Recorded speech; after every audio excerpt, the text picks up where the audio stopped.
welcome to the Spring 2020 Exploring Pardot Product Features, Tiers, and Benefits. We'll be exploring the different features of Pardot and understanding the benefit to sales and marketing teams. My name is Ken Stouffer. I'm a project manager by trade with over 30 years of small business ownership and project management experience. And here at Cypress Learning Solutions, I handle project management, scoping, and resource alignment. We are a registered Salesforce partner comprised of a team of Salesforce and Pardot nerds who spend all day, every day in the tools, helping folks get their organization set up and optimized for success. Some of you may already be working with us or were introduced to us through a partner conversation, so welcome to all of you. And for those of you we haven't interacted with yet, it's great to have you here with us as well. We're glad you could all join us today and look forward to your participation in this and upcoming webinars. We do intend for this to be instructional as well as interactive, so along the way, please be sure to pop in your questions in the Q&A window. We'll be monitoring the feed throughout the workshop and selecting a few questions to answer towards the end of the presentation. So with that, I will turn over the floor to Brandon Walton, who will be talking us through the presentation today and answering your technical questions at the end. Thanks, Ken, and thanks everybody for joining. Today, what we're going to be doing is putting on our marketing hats and going through the Pardot features. My focus is going to be really explain things that come across very regularly when we are explaining the different tiers inside of Pardot. There are 3 different levels, as you guys may or may not know, and there's a lot that you can do on growth, and there are some really neat features in some of the upgraded SKUs. So one, I want to make sure that this does not come across as salesy, as a demo. So what we're going to be doing is I'm going to be putting my marketer hat on. And as a marketer, I'm going to be walking through how I can use some of these newer features and tools that have been enabled inside of Pardot to get my job done. So jumping right in, I am going to get started on the Pardot Lightning app. So first and foremost, there are a few different ways or a few different flavors of Pardot, if you will, to access the tool. There is going directly to pi.pardot.com. There is the Pardot Lightning app, and there's also the predecessor to the Lightning app we named Pardot Classic inside of this demo org.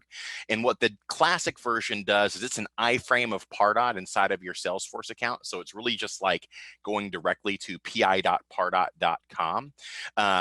What we're going to be doing on the demonstration today is we're going to really be focusing on the Pardot Lightning app. Just to mention, Pardot Lightning app is going to be something that's available to you if you are using Pardot today. Whether you are growth plus advanced, it doesn't matter. It's available for everyone. And really what it's doing is it's building out all of the Pardot stuff that we've been seeing for years and years and years, but it really feeds it inside of Lightning. The features have been retooled and built on top of this Lightning design system framework inside of Salesforce. So it all really looks and feels like we're just using Salesforce. So the first thing that we'll call out here is the Pardot dashboard. This is the first tab on your Pardot Lightning app. This is going to be stuff that you might be used to seeing if you're using Pardot today. If you are on Plus or Advanced, the one thing that you will see here is Marketing Calendar. That's not yet available on Growth. And what a Marketing Calendar allows you to do is just see all of the assets that you have planned. So list emails that are scheduled to go out, social postings, things along those lines. Identified companies, active prospects for review, available across all SKUs. Identified companies is if you have that Pardot tracking code enabled on your landing pages or on your website, it's that reverse IP lookup that'll show you the companies that are visiting your site. One more disclaimer as I jump into it, this is a demo org, so this is not a live environment. Some of the things have been disabled, and unfortunately, if you're looking to get some new hot leads, we are working on dummy data. So if you wanted to take a screenshot, that's fine. If you're wanting to take a screenshot in the hope for getting some new leads for your sales team, you're probably not going to get too far for that. So jumping ahead, one of the things that's really, really big with Pardot and Salesforce is the way that Pardot leverages campaigns. That's going to be one of the really big pushes that you'll continue seeing more of. If you're a newer Pardot user or a newer Pardot account, that's been enabled for you by default. On older accounts, it's something that you have to enable. But the idea behind it is campaigns are now connected between Pardot and Salesforce. So again, this is a demo account. We'll take a look at a campaign that we have set up to be active and to show you what it looks like. So one of the newer enhancements when you set up connected campaigns, it's a way for Pardot to connect to Salesforce. So for the longest time, you had this concept of a Pardot campaign that was different from a Salesforce campaign. You'd have to go into Pardot, set up campaigns, and they were really talking about that first touch attribution, how new leads are getting entered into your marketing funnel. And then you had this Salesforce campaign. Inside of the Salesforce campaign, that's really was designed for selling activities, promotions, specials that you're doing. With connected campaigns, they bring those together. So on the Pardot side, we can still use those campaigns for multi-touch attribution. On the Salesforce side, if you have set up campaign influence, so opportunity influence on campaigns, it works really, really nicely for things like multi-touch attribution. We're going to jump into shortly here. One of the first things that we can see, though, is the engagement. So because my campaigns are connected now, inside of Pardot, we're associating emails, landing pages, and forms with this campaign that's connected to the Salesforce campaign. So this means on the Salesforce side, we can see email opens, how many unique email opens went out, how many emails were delivered. So it allows us to see that marketing, what we would typically see on a Pardot only report or on the marketing tool only, we're able to see that inside of our CRM, directly inside of CRM, and that's pretty powerful. Another cool thing to show is in the recent update, and again, if you've been using this for a while, this is something that you have access to already once you turn on the update. In addition to seeing campaign members and campaign member statuses, which we've been able to talk to for a while, this account, we have influenced opportunities. That's setting up campaign influence. It's going to be a Salesforce feature. We've got snippet assignments. Talk about more in a bit here. But down below, we've got these landing pages, marketing links, marketing forms, and list emails. And if you've been using marketing automation for a bit, or if you're using Pardot for a bit, this language is very familiar to you. And that is because what this is able to do is pull in all of the Pardot assets that we've created inside of Pardot and associated with this campaign directly into this campaign. So we can see this campaign has 2 landing pages associated with it. We can see the views and the submissions and the form submission rate. These are custom objects inside of Salesforce. We didn't do it for the purpose of this demonstration today, but if you wanted to, you could go in and you can build out custom dashboards and reports based off of this data. And what's cool about that is that's something that you can do across all levels of Pardot. Now, one of the things that we're going to show you here today that B2BMA will do for us is they've got a lot of really great pre-built stuff for us. So I'm going to switch this to all time. Again, demo org, that's going to be my disclaimer.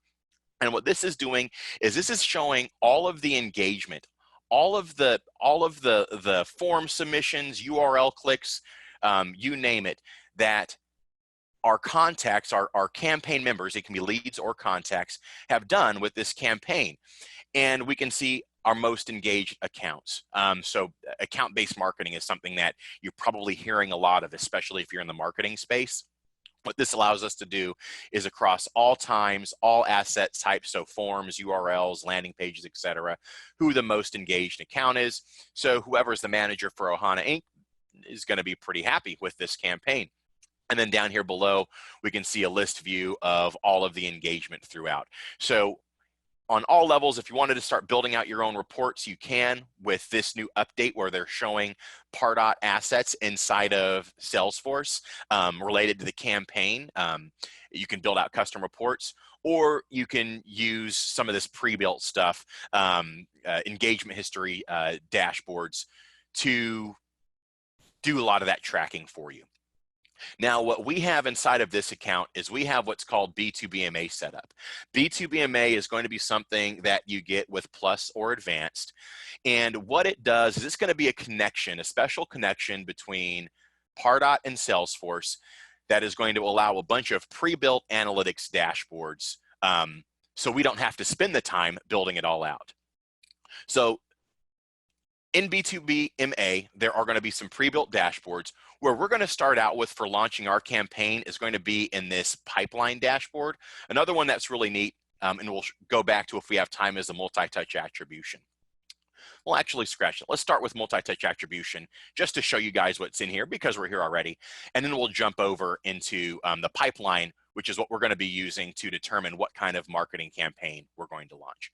Multi-touch attribution, important to marketers everywhere. We need to show what of our activities are driving revenue. So what this does is it connects us all that great stuff for us. So when you've got B2BMA turned on, we've got these influence models that are set up for us as well. So we've got an even distribution model. So that's going to say if Brandon Walton has touched 4 different campaigns and then bought something, those 4 different campaigns are going to get 25% credit across the board. First Touch is going to give 100% credit to the first thing Brandon touches. If you've been using Pardot for a while and Pardot campaigns, that's what Pardot campaigns do out of the box. Last Touch attribution model, we're talking about the last thing that they did. So if Brandon touched 4 campaigns before I made a purchase, for example, or had an opportunity associated with me, it's going to be that last thing that I did that gets all of the credit for that campaign. So what a lot of folks like is this even distribution model. So that's giving us the ability to see that multi-touch attribution. We can see here across all of our campaigns, we create campaign types inside of Salesforce. So we can see how our different campaigns are driving revenue, what our top campaigns are, and we can see annual customer conference, annual marketing plan. These are things that seem to be influencing the most revenue. Let's jump back into the report that I like to use, our pipeline report, and come up with what we want to do for our next marketing campaign. So we're going to take a look at this pipeline report. And this is probably my favorite B2BMA tool for those keeping notes or who care. And what it does is it gives us this lifecycle snapshot. So if you're using Pardot today, there's a Pardot report that's similar to this. And what it shows is the average time between an unidentified visitor identifying themselves. So identifying themselves by completing a form is typically how we're accomplishing that. When a prospect is identified and they become an MQL, that means that we're going to be associating them with users, with a sales user, basically adding them to Salesforce as a lead. Different organizations do this differently. Typically, if you have something where you're having people sign up for some free information, you might not be making them an MQL quite yet, but maybe once their score gets to a certain point, that might be where you say, okay, let's send this over to Salesforce as a lead. SQL is a sales qualified lead. So that's the step of a salesperson converting that lead into a contact. So what's neat about this is giving us an average timeline between the stages in our life cycle. Close 1, we're talking about close 1 opportunities. And because it's all connected, we can do some really neat things. So where I like to live is down here on this campaign section. And this is going to be what we use to determine what kind of marketing event or campaign we should do next. So taking a look at this, our world tour is awesome. Our world tour is our leader year in and year out, and we can see it's responsible for the most open opportunities and the most won opportunities as well. And as I click through this stuff, it's sorting out the data. The other thing that's good, contract renewals, we're not going to spend too much attention to, but the other top 2 here are our trade shows and our webinar series. Now, with the current status of things, trade shows we're not able to do. So what we have decided to do as a company is we are going to do an awesome world tour trade show webinar series, and that's what we're going to be inviting our folks to. So what we're going to do is we're going to jump into campaigns. In preparation for this workshop today, I have already created this campaign. But what you can do is you can clone campaigns pretty easily. So this campaign here, we've already created, but if we wanted to do virtual trade show webinar world tour, first stop is going to be, we're going to call it Ohana Fridays. We can create that here. And if we wanted to clone this for every stop along the way, we can actually get more granular with our campaigns and have a campaign specifically for different events along our webinar. So we could do world tour, you know, summer vacation from home, and quickly clone that campaign. And so now we've got multiple campaigns that are set up. Going back to our default world tour campaign, again, we've got all of the great stuff that we had on the previous campaigns. One of the other things that we've done, this is going to make a lot of sense later on, is we are big on campaign member statuses. So for this, we have campaign member statuses of attended, connected, registered, responded, and sent. And the reason why we do that is one of the things that we do here at Cypress, Linux soft for the purpose of this demo, jumping back into this annual customer conference, is we are really big on our campaign members for showing our salespeople where to go to hunt for the good stuff. And what we do in our environment is we're going to be having Pardot update these campaign member statuses based off of what folks are doing. So if someone clicks on a link in an email, we're going to automatically update their campaign member status. And so the status that we have for everyone who attends our previous webinar is this status of attended. And again, they could be leads or contacts. Where we are going to be pointing our salespeople to is to this campaign record inside of Salesforce. And they're going to be looking for the folks who have attended, folks who we've connected with, so on and so forth. So we've got our campaign set up here. We're going to really be focusing on this virtual trade show, webinar, world tour. Now, from a campaign, now we want to define who we want to initially market this campaign to. So we're going to jump into our prospects record here. Now, this is a live demo, spell live demo backwards, and you'll have some fun with that. So everything seems to be loading here quickly. Pardot prospects, folks might know that, but that can be a lead or a contact inside of Salesforce, which makes it a really good candidate for connected campaigns, because with campaign members, same thing, campaign members can be leads or contacts, so it works together really nicely. Where we're going to get started is on our segmentation. So we're filtering off of dynamic lists. That's why you don't see it called out here. But what we're going to be doing for this specific campaign is we're going to be addressing some specific groups. So the first thing that we're going to do is we have a dynamic list here that is going to be pulling from our prospect CRM campaign annual customer conference with everybody who has a status of attended. So we want to start out with everyone who attended our previous webinar or a previous event. We want to make sure that we're inviting them to the next one. Now, there could be other conditions that we add here. We can get very creative with this, but for the purpose of this, we're just going to make sure that if you were previously attended, we want to make sure that you attend this one. The second one that we're going to do is down here. Where do we go? Here it is, escalated or new cases.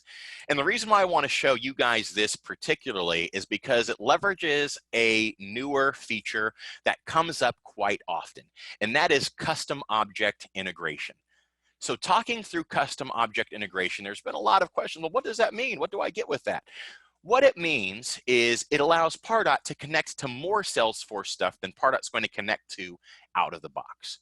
So to walk through what that is, out of the box, Pardot has read and write access to your leads and contacts. So that means we can use an automation rule inside of Pardot to update someone's lead score, to update someone's grade, to update someone's lead status. If Brandon goes and updates his first name or last name on a form, we could even have that information update Brandon inside of our CRM as well. So since the beginning, Pardot's had the ability to have read-write access to leads and contacts. Pardot also has the ability to read account information. So if you're doing that today, you know inside of Pardot, you can add all of your custom account fields, and we can do segmentation, dynamic segmentation off of those account fields. Also, we can do the same thing with opportunities. So Pardot is going to have read access to opportunities and accounts. So we can build lists for everybody who has been closed won, closed lost, you name it.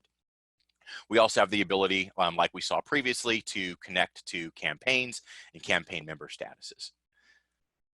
So what custom object integration does is allows us to configure Pardot to talk to more than those objects that Pardot talks to out of the box. What we have here in this example is cases. Not to be too confusing, because cases are a standard object inside of Salesforce, but this could be any object inside of Salesforce that we want to turn on visibility in Pardot to. The kicker, in order for work to Pardot in a meaningful way, it has to have a lookup to a lead or a contact. Now, most of the time when we're talking about a lead record, we don't want to have a lot of lookups to lead records. Different strokes for different folks. People are building out, customizing Salesforce in all kinds of ways. That's why we love it.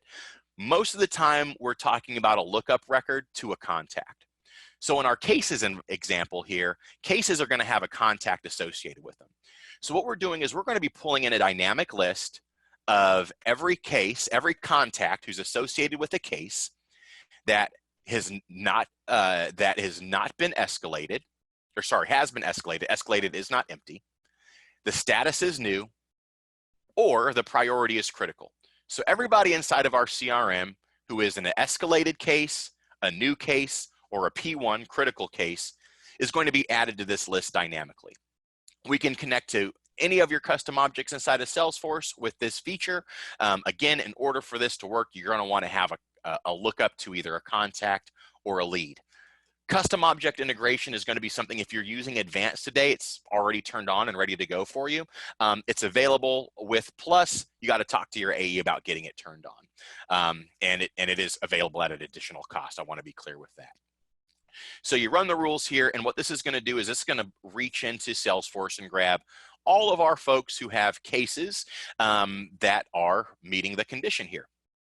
So these are the two groups that we're going to go after for this specific campaign. And while we're on the prospects tab, we're going to hit pause, and we're going to show some really cool things that we can do on an account level. So, or sorry, on a contact level and on an account level inside of Salesforce. So maybe some of you guys have this set up, maybe some of you guys don't, but what we're looking at here is a contact record, Mr. Bob Hodges, inside of Salesforce Lightning. This engagement history on the right-hand side is going to be, it's not super new, but it's newer.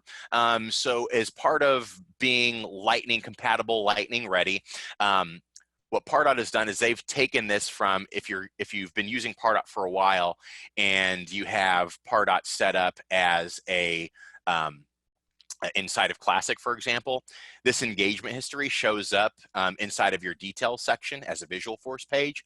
What they've done is they've moved this over here to a Lightning component. We still got all of the other Pardot stuff. This might be familiar for existing Pardot users.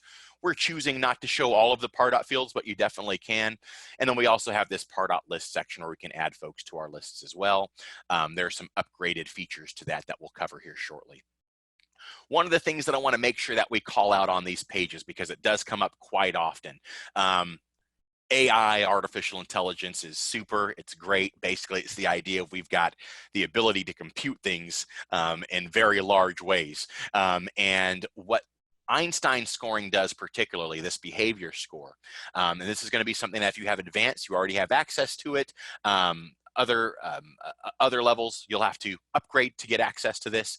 But what Einstein Scoring does is, rather than like a standard Pardot score, where with a Pardot score, what we're doing as marketers is we're saying, all right, Brandon completed a form. We're going to give Brandon 10 points. Brandon unsubscribed. We want to knock some points off of Brandon's score. So it's automated in a way that it's calculating things, and that's great, and that gives us this awesome score. But what the Einstein Scoring does is when we turn it on, Einstein goes to work and starts listening in the background for us. So this becomes our marketing assistant in a way. And what it's doing is it goes through all time and it looks for key trends in our existing data that leads to good stuff that we want to make sure happens. So in this case, Bob Hodges has a 79 score. This score is going to always be out of 0 to 100. So with Pardot scores, we have flexibility to have those scores go as crazy as we want. Einstein Score is going to be a number between 1 and 100. And what it's doing is it's just going through and listening to all the good stuff that happens. So in this case, Bob has some positives. When we email Bob, he's in the top 5% of our prospects in the last quarter. So when we send Bob an email, Bob is clicking on that email. We want to make sure Bob gets included in emails. When we invite our prospects to a webinar, Bob is in the top 13% of the people who sign up for our webinar, and this is just in the past 7 days. When we have events, Bob is always checking in. So because Bob is engaged with us, we know that Bob is a good egg. We like Bob. And so what Einstein is doing is it's going to automatically be doing this automatically calculating this behavior score for us. And we don't have to touch anything for that. So this becomes a way where we can start identifying Bob and saying, all right, Bob is going to be somebody who we want to make sure is included in our marketing. Or going back to the account-based marketing, if we are working with Ohana Inc., we know that Bob is a champion for us because Bob's score is so high. Let's take a look at Ohana Inc. here too, because there's another really neat feature that we want to show. So one, check this out, engagement history. This is our Pardot engagement history now as a custom object associated with Ohana. So account-based marketing, we can take a look here at, all right, who in Ohana has been engaging with stuff here. Very powerful stuff for us, very useful stuff to also share with our sales team so they can see at a related list level who they should be focusing on Ohana, who's engaging the most. Now, just like with our campaign engagement dashboards, we can get a nice pre-built view for this. Again, demo accounts, we're going to switch to all time. And now we can see who the most active in this account is, how they've been engaging, very similar to what we did on the campaign record, but specific to the account. We can see which campaigns are resonating the most with this account. So this is very powerful stuff for us. So if I'm the AE for Ohana Inc., there's 3 people who I want to make sure that I'm including when I am talking to Ohana Inc. Now, we're very lucky. Bob happens to be the president and CEO and the most active user. So that's a really good sign for us. If Mark is a marketing manager, James Weiss is a director of product or something like that, it's good to know who likes our stuff and how they're engaging with us. So again, a very great account-based marketing tool that has been added for us. So we can determine, all right, who are the people that we want to make sure that we're including? Who are the people that sales folks should be reaching out to based off of how they're responding to our marketing information? All right, so we've got our campaign set up. We've got a good idea about who we're going after. We detoured a little bit. We took a look at some of the contacts, how they've been engaging with our past webinar information. So we're ready to jump in and start building some stuff. So when I'm building my campaigns inside of Pardot, where I like to start out is with a landing page. And landing pages mean different things to different folks. There's a lot of really great landing page building tools out there. So if you're using those, great, awesome. What I like to do, same thing if we're talking about converting ads. I really want to make sure that any email information I'm sending out is going to mirror with my landing page. Before I show you guys how I build out my landing pages, I want to highlight a couple of things here. Snippets is new. Snippets is going to be available across all levels of Pardot. And what Snippets allow you to do, we kind of bounced over it here on the campaign. So let's go back to it. If we take a look at here, we can associate snippets with our campaigns. And what it allows us to do is give us an additional layer of dynamic information, dynamic content, dynamic values that we can share on our emails and in our dynamic content. So right now, I'll show you this when we get to our email step in more detail. But these are snippets that are going to be populated in a centrally located place that we can share across all of our emails. So our opt-in text is what we're going to be using. So we can, in one place, dynamically change what our opt-in text is going to be wherever we use this. So right now we say you're receiving this email because you are a value member of our family. If I wanted to go in here and adjust something or change something, because we're doing everything around Ohana, we're going to say our Ohana. And now what's cool about snippets is anywhere where I add this snippet, I don't need to go into a bunch of different emails and change this snippet. I can change it in one place. It's going to get updated across all the emails that I have it added. All right, so dynamic content. If you're not familiar with what dynamic content is it's basically a snippet of JavaScript that Pardot gives to us where we can set some conditions, and based off of those conditions, we can display, fittingly, dynamic content. So where we start out is with this default content. So by default, folks are just going to see this banner here. Now our first variation is if they have a score greater than 10, we're going to say, hey, welcome back, welcome back, welcome to Ohana Fridays. We're happy you're here. Now, if they have a score, and we're talking about standard Pardot score, greater than 100, what we're going to do is give them a special message because they're involved. We love people who click on our stuff. We're going to give them a, hey, first name, Brandon, you may qualify for VIP benefits. Contact your rep right away to lock in your benefit. And we pass through the owner name, email, and phone. So I'll pop in here to show you what this editor looks like. So our default content, we click on here, and we have, it's just a Wysiwyg editor. Same thing if we take a look at our high priority folks here, Wysiwyg editor, and we can add our merge fields. That's what these are, and these merge fields are in the Handlebars merge language, so HTML. So if this looks different from your account, you might see something that's like %% first name or something like that. You will have an option, and this is across all accounts, to upgrade to Handlebars merge language. Handlebars merge language is what Salesforce uses.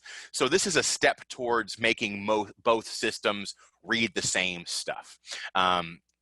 If you're able to, I would advise for it, just because it really allows Pardot and Salesforce to be reading the same language. So if you needed to use something across platform, it makes it a lot easier for you. And then all of our dynamic content is this piece of JavaScript right here. Now inside of Pardot, we can quickly add dynamic content to pages. I'll show you that here in a bit. A really cool trick to know about dynamic content is if you have a Pardot tracking code on, let's say, a WordPress page or a page that you're hosting somewhere else, dynamic content still works there. So because we've got the Pardot code on your page, you can copy in this piece of JavaScript and you could display this dynamic content. So let's go into building our landing page. So again, in preparation for this, I've already set this page up here. Now, what I do in my landing pages is I use layout templates with what are called Pardot content regions. And I'll show you why I do that. There's a few different flavors of setting up Pardot landing pages. One of them is you can use a stock template to do drag and drop. I'm big on bootstrap responsive stuff. So what I've done is I've built out a layout template, and in that layout template, I just have some editable regions. So for my team, they have this page that's a very generic looking page here that just shows our Linux soft brand. And all I'm giving them the ability to edit are these two content regions here. I've already done this, but the idea here is we can click in as a marketer. We can say new this week or whatever we want to include here. And again, it's going to allow my marketing team to build out landing pages very, very quickly once it's set up. And they don't have to worry about dragging things around. So they can change the content. They can build out pages a lot faster than having to even think about design. Now inside of here, this is a Wysiwyg editor, and you can see I have this dynamic content already added. I can add this dynamic content by clicking on this lightning bolt up here in the corner. And that's just going to feed in the dynamic content that we've created for our virtual world tour. And what that does here is we've got our dynamic content in our form. Now, I'll show you how we can replicate a form. So right now we're just using a standard webinar registration form. We are going to want to create a special form for this campaign, but I'll show you that after I get done here. So we've got our landing page, the way that we want our landing page to look. Let's go ahead and see what this is going to look like in the wild. So you can see I've already gone through here. They already know who I am. I'm on this landing page. This is what I wanted to show you about the form. Now, if you're using Pardot already, you're probably already familiar with the progressive profiling feature inside of the form. But just to call out, notice how when we were building out the form, it asked first name, last name, company. Because I've already been through here and I've already completed that form and I'm cookied already, see, I already know who I am. It doesn't ask me for that information. So all I have to do to sign up for this webinar is hit register here. Because I am awesome, but not super awesome, my score is less than 100. It just says, welcome back, Brandon. But if I had a score greater than 100, you would see that special information there. All right, so jumping back in. So we've got our landing page set up. One of the other things I'll just touch on really quickly, there are other tools that do this. I am a fan of multivariate tests. What multivariate tests are is, think of it as A/B testing for your Pardot landing pages. So what I'm able to do here when I edit this multivariate test, now multivariate testing is something that's a plus or advanced feature, is I can create different landing pages and have them all link back to a single landing page. So in this example, we're doing a traditional A/B test, but we could do an ABC test if we wanted to. And what it'll do is it's going to display these landing pages at random based off of when people click on a singular link. So if we save this here, the link is this link right here. So when you click on this, it's going to show one version of the landing page. And then I don't know if it'll do it right now, but the idea here is it's going to just randomly show a version A against a version B.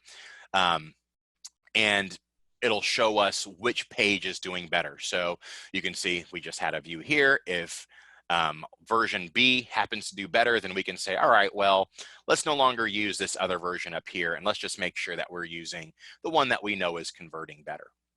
Multivariate test, very cool feature that I think doesn't get a lot of shine. There's a lot of other tools that folks might be using for that. All right, so let's get back to where we're going with this thing. So we have got a landing page set up with our webinar registration. We've got now we want to send out a Pardot email for that. So what we have done in preparation for this is we set a email template here. Now notice we've got our snippet. That's what I wanted to show you. So we've got this opt-in text. I can include this snippet across however many emails I want and just manage it directly from that snippets page. So I don't need to go in and edit 30 different emails every time that I want to change what that opt-in text is going to be. I can change it from a singular location, saves me a ton of time. So that's a snippet. This other stuff is standard email marketing. So we're going to personalize it, show the first name, aloha to the company with a CTA, register now. Disregard the fact that we didn't finish this, but we would have our awesome presenters down here if we were actually going to send this out into production. So where I'm going to go from here is I want to schedule an initial email blast to go out. And what we're going to do is do this using an A/B test. So we'll click into A/B test to send a new email. Ohana Friday invite. We're going to associate it with our World Tour webinar. So again, this is going to be what allows that visibility on the Salesforce side. We can start tracking how many people click and open, etc., all of that good stuff. And I'm going to enable A/B testing here. So A/B testing, what does it do? It's going to allow us to create two versions of the same email. If you're doing this in growth, you are just creating two versions of the same email and you're doing your own A/B testing in a manual way. What this is going to do is allow us to, on a single editor, have two flavors of this. So we might just say, you are invited to Ohana Friday. And then we'll make a V version of this. What I'm going to do with my B version of this is I'm just going to test to see if I have an emoji, if that gets people to click on it a bit more. So I'm going to include a little hand wave here, and I'm going to say, you are invited to Ohana Friday. Stay away from exclamation points. I've got a friend in email security that says that they don't like that. So I'm going to say you are invited to Ohana Friday. That's version B.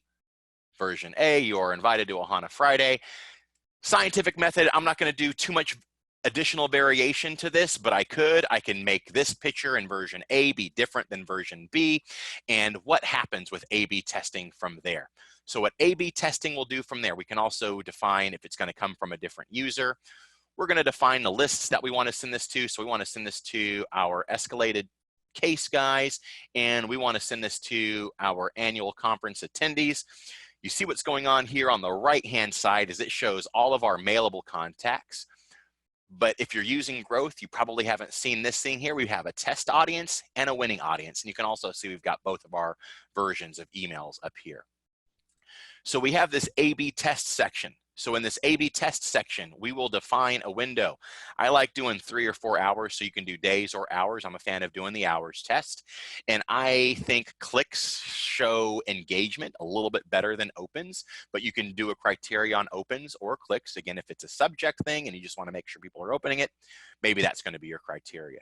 Now, what A/B testing is going to do is automatically send out to a random 16 people on our 61 folks. They're going to receive either version A or version B. And then after 3 hours, whichever one gets the most clicks, the remaining 45 people are going to receive that email. What I'm going to do down below as well is, again, the way that we leverage campaigns inside of our organization, we want to make sure that we are giving our sales guys a nice updated click list. So if somebody clicks on an email, we're going to say, all right, they have responded. We're going to count that as a response. If someone opens the email, we know that we have at least connected with them. Now, another thing I'm going to do here is I have already created a list. And if they open this email, we want to associate them with our World Tour Engage list. Now, if they open, they also click. So we're just going to add them to the open. And this is a static list. It's not going to be a dynamic list, but I'm going to tell you why we set this static list up this way. So we're going to go ahead and we can either schedule this or send this now. We'll say we'll schedule this to go out on Thursday, 12:40 p.m. That's great. We can go ahead and hit schedule here. And now you can see we have the queue, and it gives us this very nice detailed view of version A and version B. Now, this is a demo environment. I would love to show you advanced email analytics. If you want to see that, reach out to Salesforce. They can demo that for you. But what it does is it gives some really nice insights on how people are engaging with our emails that go a little bit beyond our standard email reporting. So unfortunately, I don't have the ability to show that to you today, but I just wanted to call out that in Plus and Advanced, you also have what are called advanced email analytics, and also email rendering and preview analysis. It's powered by Litmus, and it shows you what your emails are going to look like across a bunch of platforms. For the purpose of time, we're not going to go into that, but that's another thing that you get when you upgrade to a Plus or Advanced type feature. All right, so we've got our email queued. It's going to go out on Friday. The next thing that we have here, you notice I did a little tricky thing. When someone opens that email, we're going to add them to a list. Now, with that list, we have two things going on with that. One, we've also made that list. Let me see if I can just pop back and show you here. So if we go back to that list, we'll switch to our all list, World Tour Engage. There's a few things that we've done in the configuration of this list. We've made it CRM visible. That means our Salesforce users have the ability to access it. And what we're also going to be doing is we're associating it with this engagement studio that we have for Virtual World Tour. Again, we've built this in advance, but the idea here is if they are on this World Tour Engage list, they're going to get added to this program. The first step in this program is they're going to get another event invitation. So another like, hey, thanks for joining. This is what we're doing. This is big news. We're going to wait 2 days to see if they click on the link. If they do click on the link, what we're doing is we're going to update their CRM campaign status to responded if they're not responded already. So again, we're dynamically updating our CRM campaigns by automations inside of Pardot. Very useful for our sales team who they don't see any of this stuff. They just want to know, hey, Brandon, where's the next hot lead? Where's the next hot lead? Well, who's registered? Who have we connected with? Go check there. Leave me alone. And then we're going to wait 2 days to see if they've completed the landing page. If they've completed the landing page, we're going to update their status to registered. If they haven't, we're going to send them another email, and then we can have this thing go on and on and on and on and on to track the engagement here. But the idea is as they're going through this funnel, one of the things that we do is we're going to be updating those CRM campaigns statuses so our salespeople have that constant insight. One other thing to touch on. So we've got our campaign ready to go here. We're ready to rock and roll. We would just hit start on this. We've got our email queued to go out. One other thing to show you, and that's going to be Engage Alert. So Engage is something that you might have heard about. It's something that we get asked a lot of. There's a few things that Engage does for us. So one of them is the way that data appears inside of our CRM. So folks who we give access to Engage, I think this is a very powerful thing that we can give our salespeople inside of Salesforce is this tab, Engage Alerts. Now, if you are really big into customizing your Salesforce CRM, if you have Engage turned on, you don't need to necessarily associate this with a Pardot app. There are a lot of organizations that will have Engage Alerts as just part of their standard sales app or their sales console app. So they have this view. And what this is doing is this is just pulling in all the good stuff that salespeople want to see on their leads. So we can even add a new column here. So as a sales user, I can say, all right, I want to see all leads. I just want to see my assigned leads. There's so many different ways to configure this thing here. So the idea is you add a criteria. Engage is going in the background. It's going to automatically be doing this filtering for us. And then as good stuff happens, we know, all right, we got Brandon. We want to reach out to Brandon. We can look at Brandon's engagement history. We can see what's going on with him. So maybe we want to look him up on LinkedIn or go straight to his Salesforce record, associate his score here. And now we're seeing the same stuff here, again, demo org, but your sales team can create these custom views and filters. There's another piece of this that adds this into that adds this into Gmail. So there's a Gmail plugin that'll allow your sales users to send Pardot emails straight from Gmail. And that's very awesome too. I'll show you what that looks like inside of Salesforce here directly. And Engage is something, they're special Engage licenses, but you do have access to these across all tiers of Pardot. Regardless of whether you're on Growth, Plus, or Advanced, you can get Engage alerts for your users. Let's jump back into, where did our friend Bob go? Or maybe we can take a look at Brandon.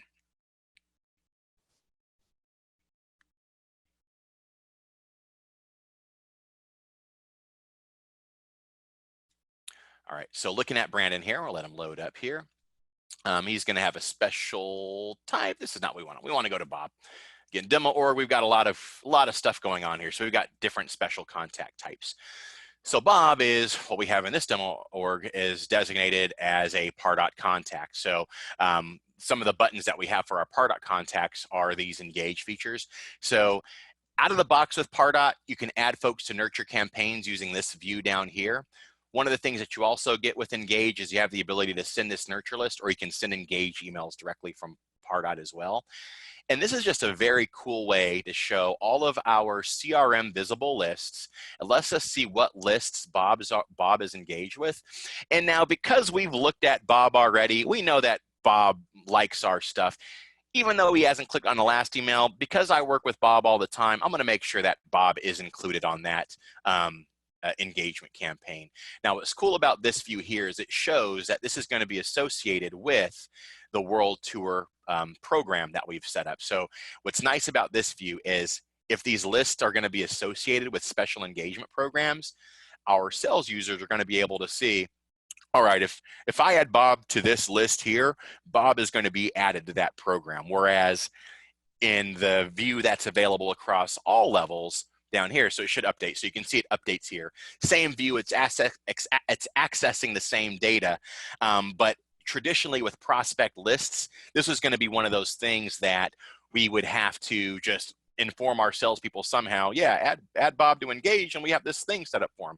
This gives them the view to access that directly. Send Engage email allows our salespeople to send emails directly from Pardot. But let's see if I can give you guys a view of what that Engage looks like.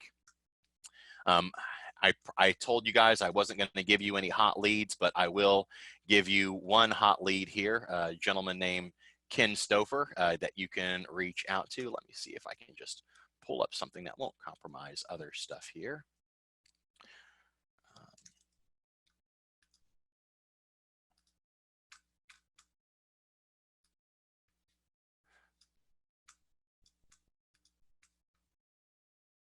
Yeah, you know what? I can't hide it. So I wanted to show you guys the Gmail plugin for Engage, but my inbox is pretty busy right now. And for respect for the people who are in the inbox, I won't show it to you there. But in addition to sending these kind of emails directly from Gmail via the plugin, and also being able to add folks to nurture lists from the plugin, we can select a template here and basically allow our salespeople to send our Pardot templates from inside of Salesforce, and that's the other thing that Engage does. So to recap, we have gone through, we checked B2BMA to define what kind of campaign that we want to launch. We went into the prospects record, we created a segment or 2 segmentation lists that we want to use for the initial invite to our Ohana Friday, part of our virtual world tour. From there, we created a landing page with some dynamic content to give people a personalized message. And then we designed an email that we're going to send out, and based off of how folks engage with that email, we're updating our CRM campaign status and using this as a lead list for our salespeople to really focus on. What we also jumped and showed you guys quickly was Engage alerts and how Engage alerts can work for your sales team. What I'll do now is I will pause and I'll see if any questions have come in. Yes, actually we do. We have a few here, Brandon. So let's start off with this one here from Gary. In your account-based marketing setup, do leads need to be linked to an account in order to give you analytics on account performance? And he's saying that the biggest problem that they have today with using Salesforce for ABM is manually converting their leads to be associated with an account in order to score that account. Yeah, that's a great question. Best practice is going to be to do what you're doing, make sure that those leads are converted. But if you look at this engagement history dashboard, what it does key in on, in addition to the ID, is it keys in on the name of the account. So let's see if it'll do that here. So you see right here, it says prospect type. Now in this model, it's all contacts, but I have seen it to where you can have leads and contacts show up in this view. Although best practice is going to be what you're doing today, and that's going to be converting those leads so you don't have that duplication issue. Great, and we've got a few more. We have a few others flowing in as well too, so we'll go ahead and pop a few of these in here. The next one is, how do we add that engage section to the account view? Okay, so what you'll do is when you're turning this on, again, I won't go too underneath the hood, but when you're turning this on, the new Pardot setup is when you go into here, you should be able to access Pardot, P-A-D-R-T, and you've got this engagement history section here. Get started with engagement history. Turn this thing on, and it'll take a little bit to start populating that information, but once this is turned on, then this is going to get working. Now, it does rely on the API, so if you have B2BMA, you're good to go, but if you're using a professional edition of Salesforce, you'll want to make sure that you either get B2BMA or you get your API enabled to make sure that this works correctly. All right, great. The next one here is, can you tie multiple URLs into one Pardot database? For example, our website and a community portal. So I'll answer that question to the best of my ability. So one of the things that has been added, and maybe this is what you're talking about, is, so one, for your community portal, there's a Pardot tracking code that you can install on any page that you have. As long as you can add a JavaScript snippet, you can be tracking Pardot activity on a page, and you can use things like page actions and stuff like that. Now, what I think the question might be is, when we talk about URLs, tracker domains. So one of the things that you are able to do now is you can add multiple tracker domains. So if you've got different domains or URLs, for example, you can create different tracking domains and associate them differently. So right now we have www.linuxsoft.com. We could have go.salesforce.com as another domain. So we can associate multiple URLs with our Pardot account that way. Or if you're not using them as tracker domains directly inside of Pardot, so you would lose the ability to have like this tracking for things like URL redirects and stuff like that. You can still use that Pardot tracking code on URLs that for whatever reason can't be hosted inside of Pardot directly. Very good, sir. The next one is, where do we check to see which Pardot tier we belong to?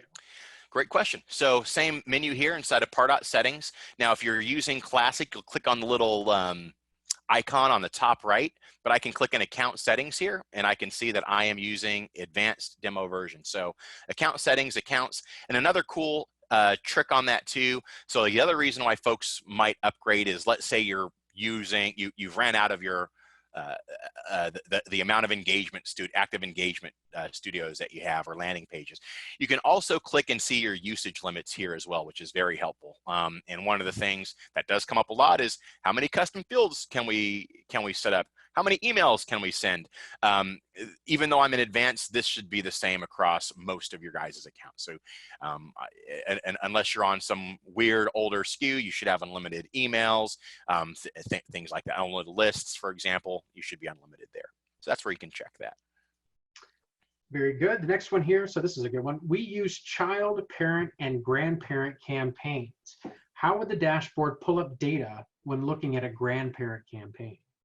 Yeah, so one of the things here is, let's go back to our campaign view. So what they have added for that is Inside of this view here, look, there's just a little toggle for include child campaigns. So again, this is a demo org, and I think all of our child campaigns don't have anything in there.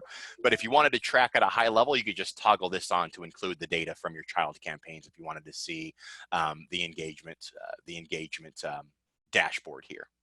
Okay. All right, great. And let's see here. We're starting to do some account-based marketing. Can you share some best practices?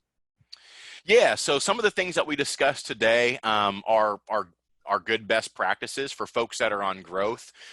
We do a lot of things around formula fields or roll-up summary fields on an account-based level. So you can say, you know, accounts and opportunities is really big. So an account that has spent more than a certain amount of money, maybe we want to call that a VIP account and have segmentation based off of that. There's a lot of great stuff that Pardot adds. So some of the things that we showed you today, like tracking the engagement history on account, I've got a lot of tabs open, getting kind of lost here. One of the other things to show you too is on the analytics view on B2BMA, just to keep with the theme of B2BMA here. You have the account-based marketing as well. So if we click this account-based marketing dashboard here, and what I like about this account-based marketing dashboard is right now I'm filtering on all accounts. So it's showing the accounts that have the highest pipeline. But if myself as a marketer, if I'm sitting around with my executive team and we are saying, what accounts do we want to go after? I might start here. We can do some really cool comparative reporting here. So I can see how Ohana compares to AJC or a Qsage, for example, and I can really slice and dice in a very neat way to see what accounts are being associated with pipeline for us. I can able to see this is an average of Pardot score across the contacts in these accounts. So average Pardot score of 119 is pretty good for our configuration. This also pulls in sales activities, and we've also got this pipeline dashboard.